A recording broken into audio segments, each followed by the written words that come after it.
کہ the final plan was to divide India into 3 part. یہ بھی آپ کو ایز اے ایم سی کیو ہوتا ہے کہ انڈیا کو کیبنٹ مشن پلان کے تھرو کتنے پارٹ میں ڈیوائڈ کرنا تھا؟ 3 پارٹ میں.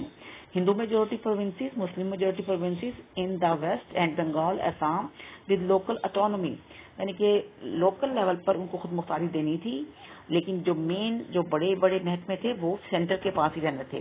تو قائد اعظم نے اس کو ایگری کر لیا تھا، لیکن انہوں نے اس وقت اس کو ریجیکٹ کیا. کب ریجیکٹ کیا؟ یہ نیکسٹ پیراگراف میں ہم دیکھ رہے ہیں. Quaid Azam rejected the cabinet mission plan when Mr Nehru declared that once the British left, future government would not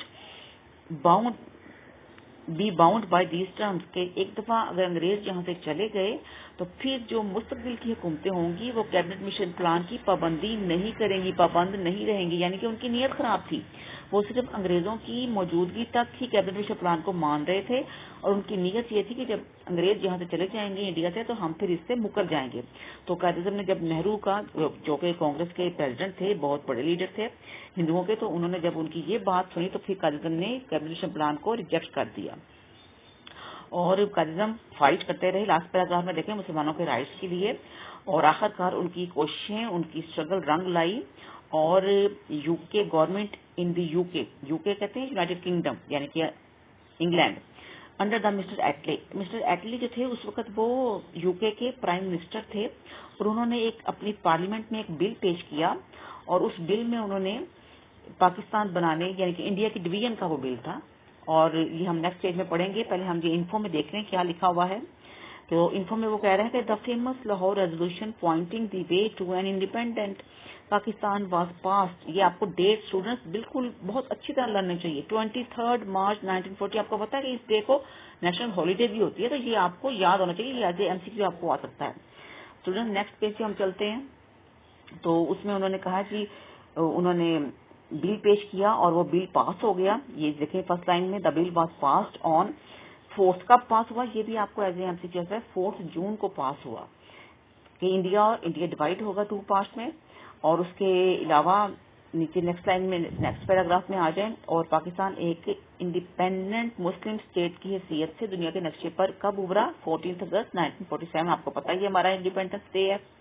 اور the 2 wings west and east Pakistan. یہ بھی آپ کو ایز اے MCQ ہے کہ پاکستان کے اس وقت کتنے ونگس تھے at the time of partition? 2 wings تھے. ویسٹ ونگ یعنی کہ مغربی پاکستان جس میں آج ہم لوگ رہ رہے ہیں، اور ایسٹ پاکستان مشرقی پاکستان جو کہ اب بنگلہ دیش بن چکا ہے. تو اسٹوڈنٹس قائد اعظم نے یہ بھی 3rd لائن میں دیکھیں، Quaid Azam was sworn in as the governor general of Pakistan. Quaid Azam نے پاکستان کے پہلے گورنر جنرل کی حیثیت سے اینڈ آلسو پریزیڈنٹ، اور پریزیڈنٹ کی حیثیت سے حلف اٹھایا.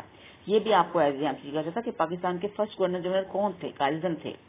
But also he was in the last stages of serious illness. لیکن آپ کو پتا کہ ان کو TB تھی، اور وہ اس کی سیریس اسٹیج پہ تھے، اور وہ ان کی ہیلتھ بہت زیادہ خراب ہو گئی ہوئی تھی. ان پر بہت زیادہ پریشر تھا، انہوں نے بہت اسٹریس تھا ان کے اوپر، جس کی وجہ سے ان کی صحت بہت خراب ہو گئی ہوئی تھی. اینڈ ہی ڈائڈ آن 11 سپتمبر. اور 11 ستمبر 1948 کو قائد اعظم نے وفات پائی ہے. اور اسٹوڈنٹس یہ ڈیٹس آپ کو بالکل بہت اچھی طرح لرنا چاہیے، یعنی کہ آپ کو سوچنا ہی نہیں چاہیے کہ قائد اعظم کی ڈیتھ کب ہوئی تھی. ان کی ڈیتھ 11 سپتمبر 1948 کو ہوئی تھی. اور یہ پکچر میں آپ فرسٹ پکچر میں آپ دیکھ رہے ہیں کہ یہ کراچی میں the day of Quaid Azam, یعنی کہ قائد اعظم کی جس دن ان کو دفنایا گیا ہے وہ ڈے ہے. تو کتنا ہجوم ہے، آپ دیکھ رہے ہیں کتنے لوگ جمع ہے، کتنا دکھ تھا. اور یہ سائڈ میں جو چھوٹی پکچر ہے اس میں دیکھیں وہ کیا کہہ رہے ہیں. دا triumphant arrival Quaid Azam and Miss Fatima Jinnah stepping down at Karachi airport. یہ وہ یعنی کہ ٹرائمفنٹ کہتے ہیں کہ جشن کا جو جلوس ہوتا ہے، جو فتح کا جلوس ہوتا ہے. قائد اعظم یعنی کہ جب پاکستان بنا تو فرسٹ ٹائم قائد اعظم ایک انڈیپینڈنٹ اسٹیٹ میں انہوں نے لینڈ کیا اپنی سسٹر فاطمہ جناح کے ساتھ، اور یہ ایک ان کی فتح کا جلوس تھا، اور انہوں نے کامیابی حاصل کی تھی، بہت بڑی کامیابی حاصل کی تھی. اور اس کو انہوں نے ایک جلوس کی شکل میں وہ وہاں پہ آئے ہیں. اور لاسٹ پکچر میں آپ دیکھ رہے ہیں کہ یہ قائد اعظم کا مزار ہے. آپ میں سے بہت سے بچوں نے ہو سکتا ہے کہ یہاں وزٹ بھی کیا ہو. تو اسٹوڈنٹس یہ دونوں پیجز ہیں، اس میں جو MCQs میں نے آپ کو انڈرلائن کروائے ہیں وہ آپ نے لرن کرنے ہیں. اور انشاءاللہ تعالیٰ اپنے نیکسٹ لیکچر میں ہم ان دونوں پیجز سے ریلیٹڈ جو لانگ کوسچنز آئیں گے وہ کریں گے. تو اسٹوڈنٹس آپ نے اچھی طرح سے ان کو لرن کرنا ہے. اللہ حافظ.